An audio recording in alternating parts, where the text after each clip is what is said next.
suppose all of you know this concept. The upper wires will be wider than the lower wires, but this concept is being totally eliminated. Now here almost all the self-ligating manufacturers give us their wires as well. Complete set of wires also will come along with the kit, and it has the same arch wire in the upper and in the lower. So we will think like, what is this? How can we invade the neutral zone, creating wider arches? But till now it's all stable and the periodontal health is also not compromised. So now we all have accepted the concept that both the archways are of the same shape.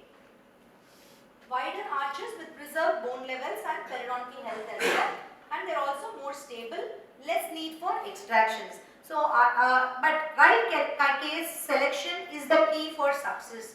You cannot take up a wrong case, then use self-ligation and then claim that the appliance does not work as it was said. That is wrong. So, you will have to identify the right patient for the appliance to work well. That is a very important key. But nevertheless, the borderline extraction cases or whichever cases we used to treat with moderate anchorage earlier, those cases we are converting it to non-extraction today. So definitely there is a reduction in the number of cases going for premolar extractions. And also there is a class 2 effect because of the lip bumper. It produces an effect similar to a lip bumper. What I mean by this is that since there is a wider arch which is created in young children, the position of the mandible also changes. So optimal force produces maximum tooth movement without tissue damage and patient comfort. So here we had a funded project for 1 lakh which was given by Ramchandra University to conduct the study. We did find out a lot of new insights after doing this research, comparing the conventional appliance and the self-ligation appliance. And then we found, I am not going to the details of the research, it's not the agenda here. So this self-ligating appliances produced minimal inflammation to the pulp, which means the damage or the changes which is caused by the appliance to the dentine and pulp was very minimal with the self-ligation appliances. And we saw more fibrous changes in the self-ligation group compared to the conventional fixed appliance. So now I am going to propose to you a new concept called arch development. Okay. Traditionally what we used to call as expansion, now the term has just changed into arch development. So that is the first thing you will have to understand. So this whatever picture I showed you here is a Damon appliance which is supplied by a company called Omco. So this was the first self-ligation appliance which was proven more effectively and was also more popularized because of the concept of low forces and less friction. So he had claimed that it had a positive impact on the facial profile. What I mean by this is, instead of creating flat retrusive faces earlier, here now we are creating a more fuller face and a wider and a prominent smile, so that the patient will look definitely younger at a long term. So even when you are treating a patient who is 15 years old, we should think of a plan in which even if the patient is going to be 40 later, it should not ruin their aesthetics. So the treatment plan in any case has to be planned considering the future age changes of the patient. So now here if you see this appliance, there is a very good effect on the facial profile. There is more space for the tongue, the airway also widens, and also there is a better curve of insect. So the first patient here, all my cases whatever I am showing here are the cases of crowding, because in Bimax cases treating with self-ligation appliance is just an advantage over conventional appliance in not having a module. Basically it's just that. Whereas if you have a case of crowding and other criteria which I will be telling now, it will make a lot of difference. So all the cases whatever I am going to show now are cases where you have a class 1 canine, class 1 or maybe only class 1 molar relation with almost a very straight profile or a mild convex profile, and wherein you have crowding. Fine. So just if at all you have a patient who fits into all these criteria, then this appliance is a good choice, alternative for extractions. So now looking at this young girl who comes to us with a complaint of crowding, you can see that only the two central incisors are jetted out.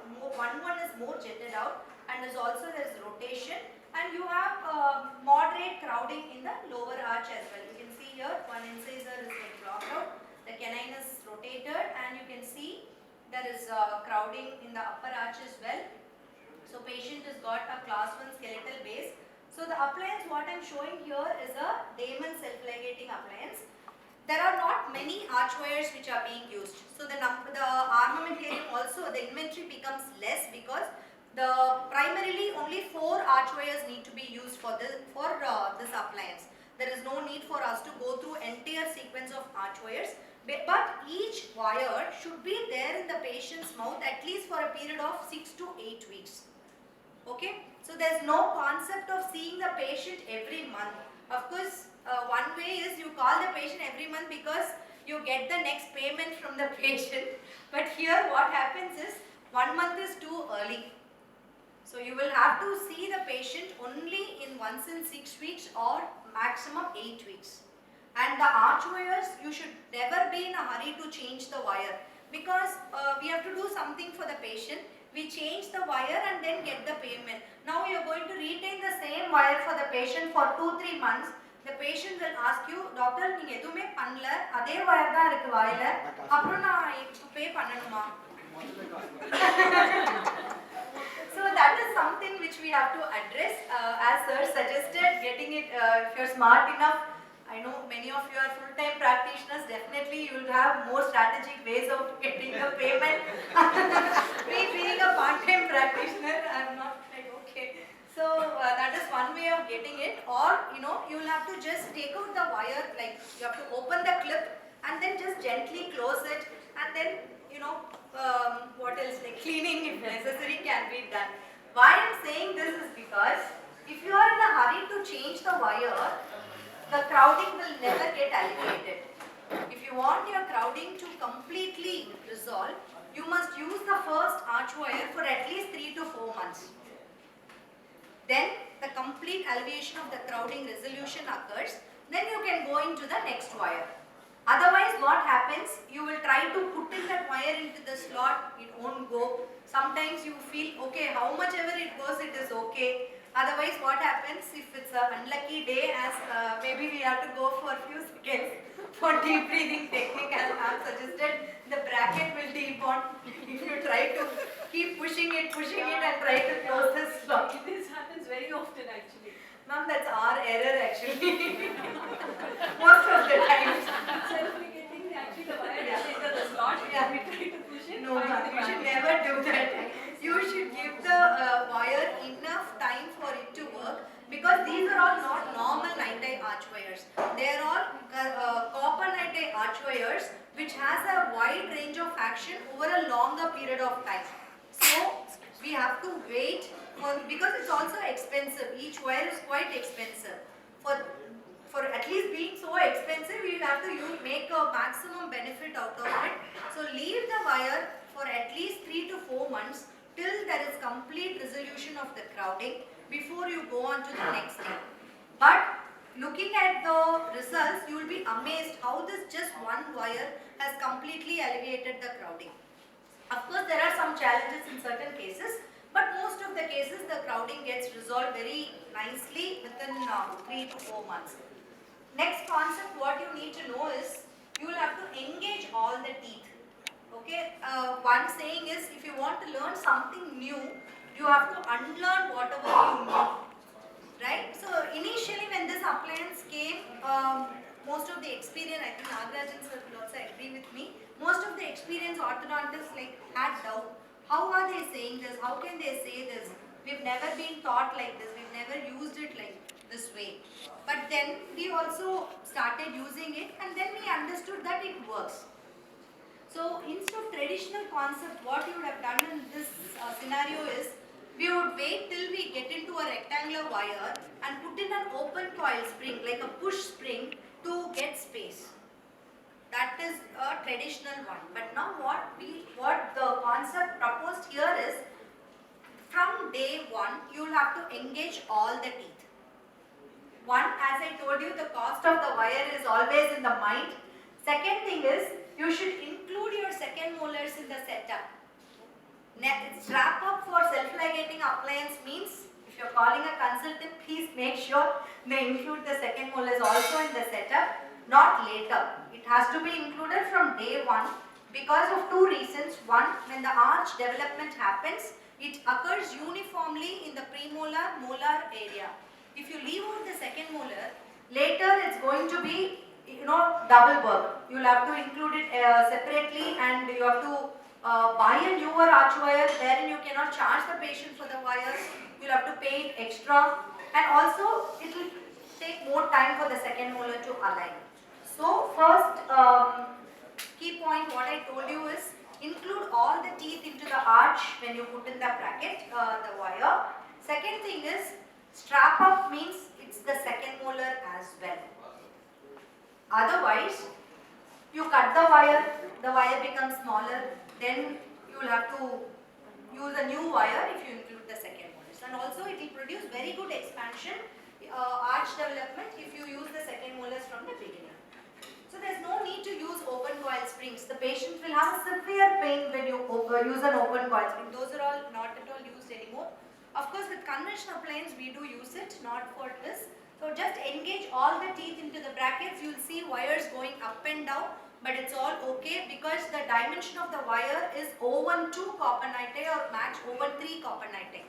O13 or O14. It comes with the pack. So this wire is so flexible and it produces so much of less force that it will not be painful for the patient as well. Not much pain as compared to the conventional planes. Do you recommend any third molar extractions before?